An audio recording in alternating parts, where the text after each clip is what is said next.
네, 검찰이 어제 조국 법무장관 후보자를 둘러싼 의혹과 관련해서 전격적으로 거의 동시다발로 압수수색을 실시를 했습니다. 압수수색 대상이 30곳에 달한다 이런 보도가 있던데요. 자, 이 배경이 어떻게 되는 건지 그리고 이것이 인사청문회에 어떤 영향을 미칠 것인지 이분 전화로 연결해서 짚어보겠습니다. 국회 법사위 소속이고요. 더불어민주당 최고위원을 맡고 있는 박주민 의원 전화로 연결합니다. 의원님 나와 계시죠? 예, 안녕하십니까. 네, 안녕하세요. 거두절미하고요. 검찰의 네. 전격적인 압수수색 배경을 어떻게 읽고 계세요?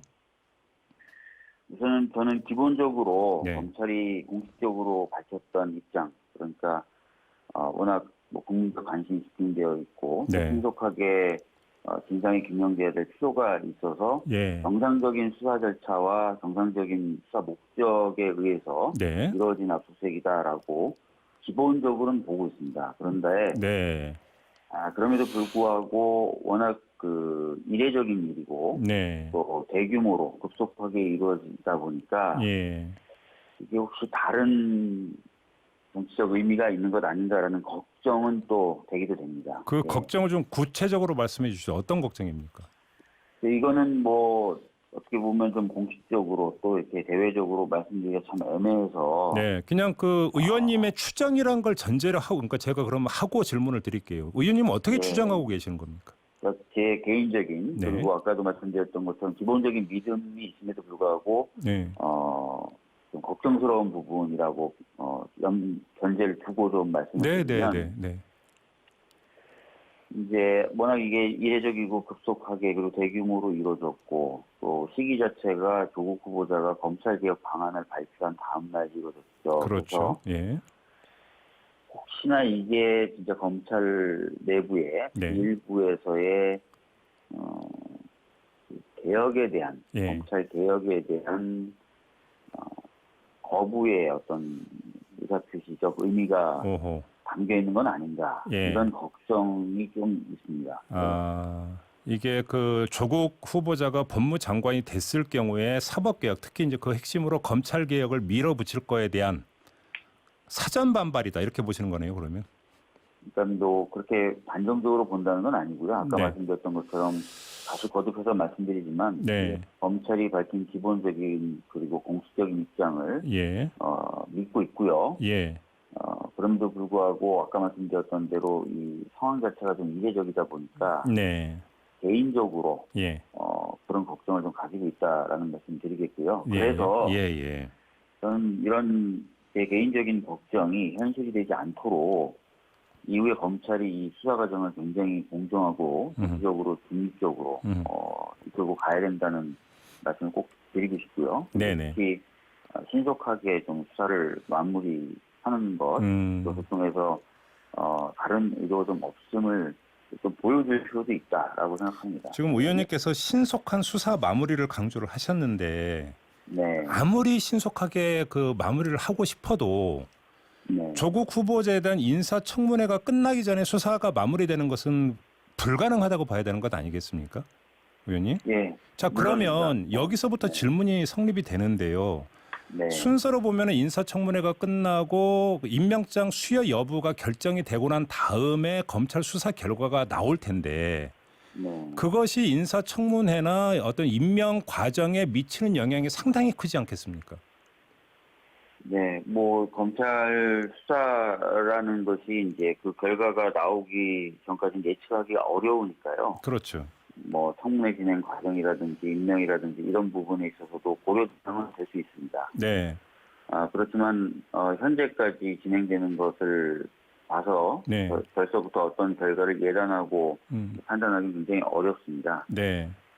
조국 후보자가 어제 이제 의혹만으로 이렇게 수사가 진행되는 부분이라든지 네네. 의혹만으로 뭔가 네. 지금 현재 뭐 여러 가지 결정을 하긴 어렵다라고 말한 것도 사실 그런 부분인 거고요. 네. 그러니까 그런데 그냥 뭐 어렵게 이야기할 것 없이 그냥 단순하게 제가 다시 한번 그럼 바꿔서 질문을 드릴게요. 인사청문회 끝났고 문재인 대통령이 조국 후보자에게 임명장을 줬습니다. 네. 근데 그 다음에 검찰이 수사 결과를 발표하는데 혐의점이 있어서 기소한다. 이렇게 되어버리면 어떻게 되는 겁니까? 만약에 이제 그렇게 된다면은 뭐 기소 또는 수사 진행은 정상적으로 진행이 돼야 되겠죠. 네. 예, 예, 물론 이제 그게 원칙적인 말씀이신 건 알겠는데요. 네, 바로 이런 어떤 상관관계 때문에 네. 검찰이 지금 어떤 키를 쥐고 인사청문 전국에 지금 어쩌면 하나의 게임의 플레이어로 참여한 거 아니냐 이런 해석이 나올 수밖에 없는 측면이 있거든요. 이 점은 어떻게 보세요? 지금 근데 고소고발이 이루어졌고 네. 하다 보니까 이제 검찰의 수사는 진행될 수밖에 없는 상황입니다. 네. 청문회 전이든 청문회 네. 후든. 예. 그래서 이제 그 검찰 수사 진행 자체를 저희들이 뭐라고 할 수는 없고요. 네. 아까도 말씀드렸던 것처럼 이후에 진행되는 이 수사 과정이 예. 법적인 중립성을 철저히 지키면서 예. 오직 진상규명을 위해서 예. 진행이 됐으면 좋겠다라는 말씀을 드리는 겁니다. 아, 그래요. 알겠습니다. 근데 지금 자유한국당의 나경원 원내대표 같은 경우는 어제 그 30곳에 달하는 압수수색이 이루어졌지만 정작 조국 후보자 본인에 대한 그다음에 자택에 대한 압수수색은 없었다. 이걸 지적을 하던데 이 점은 어떻게 보세요? 지금 검찰이 이제 압수수색한 범위가 상당히 넓죠. 네. 넓은데 방금 지적하신 것처럼 예. 조국 후보자 본인에 대한 압수수색이 없었다는 부분을 예. 여러 가지 의미로 해석할 수는 있을 것 같습니다. 뭐 네. 나경원 의원처럼 예. 해석할 수도 있지만 반면에 예. 최근 제기되고 있는 여러 의혹들이 법적인 의미를 가지는 부분에 있어서는 후보자와는 관계가 없는 것이다라고 검찰이 일차적으로 판단했을 가능성이 있는 것입니다. 예. 그렇기 때문에 오히려 그것은 최근 제기되고 있는 여러 가지 의혹에서 후보자가 좀 떨어져 있다라고 또 판단하는 것도 유무하다라는 말씀 다시 한번 드리겠습니다. 다시 말하면 지금 검찰의 행보를 어제까지 행보를 종합 정리를 하면 검찰이 압수수색을 통해서 강제 수사를 개시를 했다 하더라도 수사의 대상은 조국 후보자 본인이 아니라 그 가족들이다 이렇게 해석을 한다는 말씀이시네요. 뭐 꼭 가족이라고 제가 특정 짓는 건 아니고요. 네. 지금 그 여러 가지 지금 의혹이 제기되고 있는 것에 대한 관계자라고 볼 수 맞을 것 같습니다. 예. 그러면 지금 그 보도에 따르면 조국 후보자의 모친, 그다음에 부인 등등에 대해서 검찰이 출국 금지 조치를 내렸다. 뭐 지금 네. 한 신문 같은 이걸 확인됐다고 이제 보도를 했던데 네. 출국 금지 조치를 내렸다고 그러면 전제하고 질문을 드리면 네. 그 조국 후보자의 모친이나 부인에 대한 어떤 상당한 혐의점이 있다고 지금 검찰은 보고 있다고 해석을 하는 게 맞는 거 아닌가요? 그 부분도 단정하기가 어려운 것이요. 네. 출국 금지를 할 때 네. 이 사람들이 어떤 피의자가 될 것이다 또는 피의자다라고 해서 출국 금지하는 경우도 있겠지만 네네. 반면에 사건의 참고인, 네. 사건에 관련된 정보를 가지고 있어서 사건에 대한 얘기를 들어볼 필요가 있는 사람의 경우도 네. 수사의 진행을 위해서는 출국 금지를 하는 경우 더 많거든요. 그래서 예. 혐의를 받고 있다라고 지금 단정해서 얘기하기는 어렵습니다. 알겠습니다. 자, 다시 청문회와 상관성에 대해서 하나만 여쭤보겠는데 이렇게 되어버리면 지금 어제부터 이제 계속 여야가 이제 줄다리기 했던 게 증인 채택 문제 아니겠습니까? 네. 자, 이렇게 되면 검찰 수사에 따라서 증인 채택 범위 이런 것들은 확 달라진다고 봐야 되는 건가요? 실제로 이제 그 본인이 수사받고 있는 경우, 예. 예를 들어서 그런 경우에는 이제 증인으로 출석하는 부분이나 또는 출석해서 진술할 수 있는 부분에 제한이 생길 수도 있죠. 그렇죠. 네. 예. 그렇게 보는 거고요. 지금 자유한국당에서는 또 특검 이야기를 하던데 이건 어떻게 받아들이세요?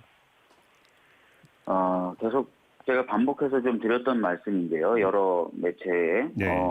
지금까지 제기되는 여러 가지 의혹들은 있었지만 네. 그 의혹들이 뭐 실질적으로 위법하거나 불법하다 또는 그런 위법하고 불법한데 조국 후보자가 관여했다. 이 부분에 대해서는 명확하게 어떤 입증이 될 만한 자료라든지 이런 것들이 제기된 바가 없습니다. 저희들이 분석했을 때는. 예.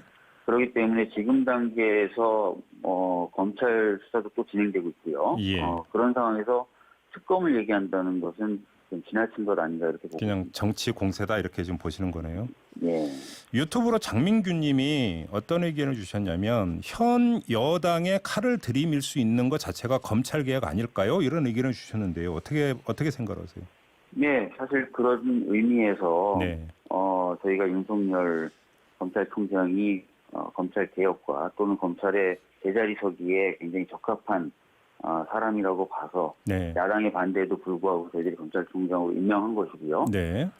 또 뭐 조국 후보자가 민정수석 당시나 아니면 지금 후보자거나 정권 차원에서거나 네. 검찰에 지금 저희가 외압을 행사한다거나 네. 영향력을 행사하지 않는다는 것을 보여준 단적인 증거라고 보입니다. 네. 그래요.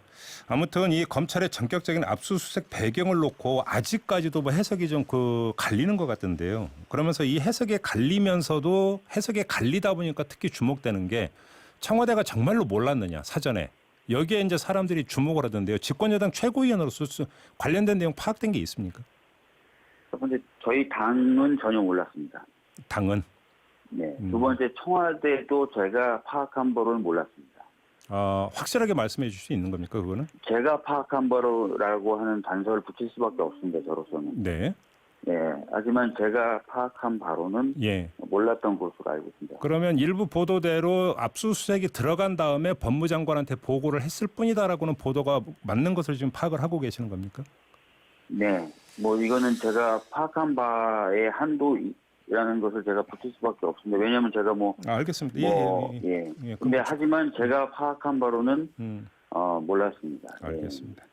마무리를 해야 되는데 워낙 심각한 내용을 인터뷰했는데 마지막 질문으로 이걸 드려주면 약간 뭐하긴 합니다만 계속 애청자 네. 여러분들이 보내주는 문자이기 때문에 꼭 한번 드려야 되는 질문이라 드리는 건데요. 6314님이 네. 박주민 의원님 가슴에 달고 다니시는 배지 종류가 궁금합니다. 질문 좀 부탁드립니다. 이런 의견을 주시는데 많이 달고 다니시잖아요. 좀 많이 달고 다니죠. 예. 어떤 건지 궁금해하는 분들이 참 많이 있습니다. 짧게 한 30초 안으로 답변을 주시면. 세월호, 그다음에 제주 4.3, 청소년 참정권, 그다음에 일본군 위안부 피해자, 네. 그다음에 여수 순천 여순 사건, 그다음에 네. 세월호 배지는 제가 2개 달고 다닙니다. 세월호 네. 배지 2개. 네. 알겠습니다. 자, 마무리하겠습니다. 고맙습니다, 의원님. 예, 감사합니다. 네, 더불어민주당의 박주민 최고위원이었습니다. 이슈의 핵심을 꿰뚫는 예리한 시선, 믿고 듣는 진품 시사, 김종배 시선 집중.